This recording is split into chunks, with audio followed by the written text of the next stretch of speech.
लोकसभा चुनाव को लेकर प्रधानमंत्री नरेंद्र मोदी पाटलिपुत्रा संसदीय क्षेत्र के विक्रम पहुंचे हैं, जहां पर उन्होंने एक चुनावी सभा को संबोधित किया है।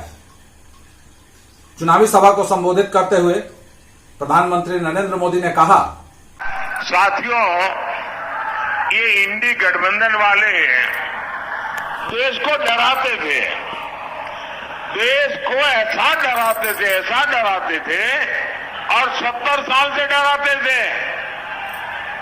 क्या कहते थे? अयोध्या में अगर राम मंदिर बना तो देश में बवाल हो जाएगा, खून की नदियां बहेगी। आज रामलला भव्य मंदिर में विराजमान है, कोई बवाल हुआ क्या? कोई खून की नदियां बही क्या? ये डराने का झूठा खेल चलता था कि नहीं चलता था? ये लोग डराते थे, 70 साल से डराते थे। ये कहते थे कि जम्मू कश्मीर से 370 अगर हटा तो ये पाकिस्तान में चले जाएंगे, अगर 370 हटा तो आग लग जाएगी, अगर 370 हटा तो देश में बम धमाके होंगे। भांति भांति की धमकियां और डर पैदा करना। मोदी इनकी न धमकियों से डरा है, न कभी रुका है। धारा 370 हटा के नहीं हटा, धारा 370 की दीवार गई कि नहीं गई? कश्मीर और हिंदुस्तान के बीच की ये दीवार को तोड़ा कि नहीं तोड़ा? सीना तान के तोड़ा कि नहीं तोड़ा? मुझे बताइए, कहीं आग लगी क्या? कोई पाकिस्तान भाग गया क्या?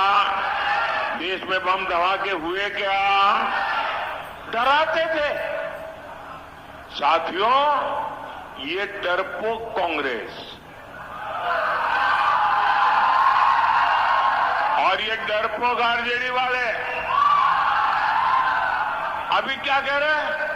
पाकिस्तान के पास परमाणु बम है, डरो। डरा रहे हैं, खुद में मसाला खाली हो गया तो उधर का मसाला दिखाते हैं। इसलिए पाकिस्तान के आतंकी जब चाहे भारत पर हमला करके चले जाते, ये डरपोक लोगों के कारण। मोदी इनकी तरह डरता नहीं है। मोदी ने सेना को कहा, जाओ घर में घुस करके मारो।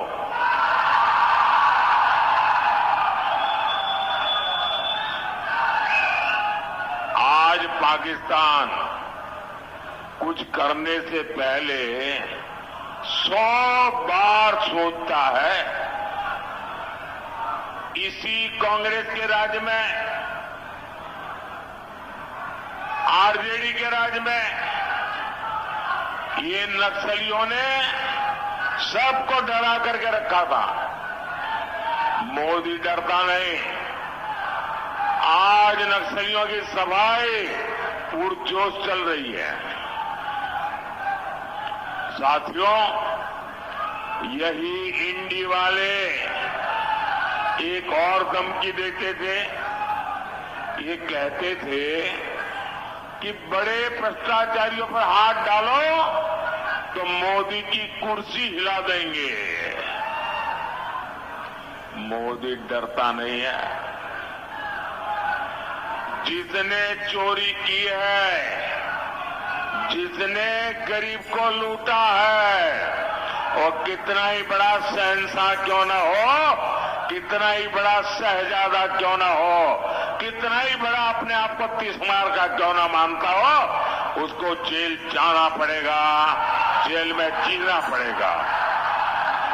और जेल की रोटी चबा करके ही उसकी जिंदगी पूरी होने वाली है।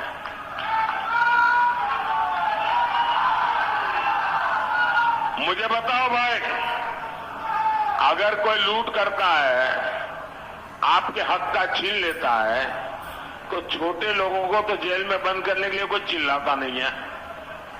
बड़े जाने चाहिए, छोटे जाने चाहिए। आप मुझे कहेंगे वो मैं करूंगा। गुनाह किया है तो छोटा आदमी जेल जाना चाहिए कि सबसे बड़ा है वो जाना चाहिए? बड़ा हो जेल जाना चाहिए।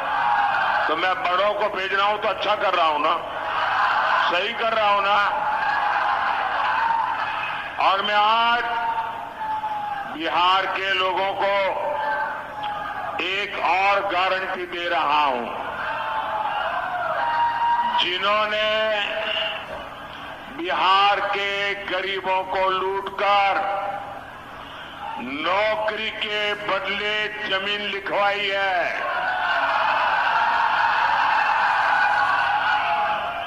कान खोल के सुन लो, उनका भी जेल जाने का काउंटडाउन शुरू हो चुका है।